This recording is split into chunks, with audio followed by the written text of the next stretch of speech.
మెదక్ జిల్లా అల్లాదుర్గం మండలంలోని బహిరంగ్ దిబ్బ గ్రామ శివార్లో రాబందు కలకలం రేపింది. ఆకాశం నుంచి అకస్మాత్తుగా దిగిన ఒక భారీ రాబందును చూసి స్థానికులు ఒక్కసారిగా షాక్ అయ్యారు. ఆ పక్షి కాళ్లకు వింత నంబర్లో కరిగిన స్టిక్కర్లు, వింత పరికరాలు అమర్చి ఉండడంతో గ్రామస్తులు తీవ్ర భయాందోళనకు గురయ్యారు. ఈ విషయం సోషల్ మీడియాలో వ్యాపించడంతో అటవీశాఖ అధికారులు తక్షణమే స్పందించారు. దేశంలో అంతరించిపోతున్న రాబందుల జాతిని సంరక్షించేందుకు మహారాష్ట్ర ప్రభుత్వం ఒక బృహత్తర ప్రాజెక్టును చేపట్టిందని ఫారెస్ట్ రేంజ్ అధికారి వికాస్ వెల్లడించారు. ఈ ప్రాజెక్టులో భాగంగానే రాబందుల కదలికలను గమనించడానికి, అవి ఎక్కడ ఆహారం పొందుతున్నాయి, ఎక్కడ నివసిస్తున్నాయి అనే అంశాలు తెలుసుకోవడానికి GPS ట్రాకర్లను గుర్తించి నంబర్లతో కూడిన ట్యాగులను అమర్చినట్లుగా వివరించారు.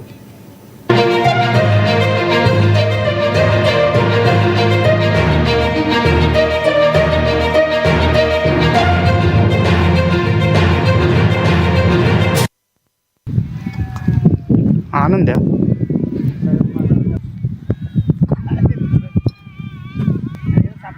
కట్ట కట్ట అంటే దానికి ఏమయ్యా ఇన్పై